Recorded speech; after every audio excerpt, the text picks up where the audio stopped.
喂，各位街坊老友記，我係灣區判官啊。5日黃金，為咗避開人潮，我哋凌晨就出發，眼瞓到撲街，但都要為大家搶先探店。跋涉咗幾個鐘，終於嚟到佛山三水嘅冠軍城，由舊健力寶廠改建嘅文青打卡聖地。第一站就係醒神茶檔，聽個名都知幫你醒腦提神。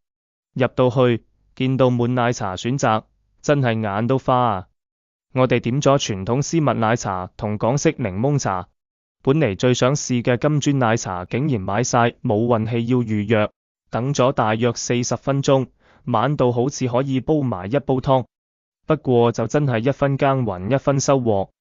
手打奶茶更加滑更香，先嘗絲襪奶茶滑到似娟短，香濃得嚟唔會太膩，之後飲檸檬茶，酸酸甜甜嗰種，清爽到即刻精神晒，20蚊2杯，真心抵飲，超級性價比。環境方面，冠軍城入面冷氣十足，飲住奶茶逛商場，假期就應該咁 chill。假期想逃離人海，就嚟三水飲杯奶茶，保證幫你醒返晒。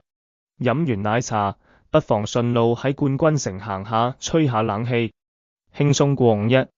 綜合評分，環境4星，味道爆星，性價比肯定爆星。判決結果，醒神茶檔必試，記住訂閱灣區判官，下次再帶大家去更多好去處。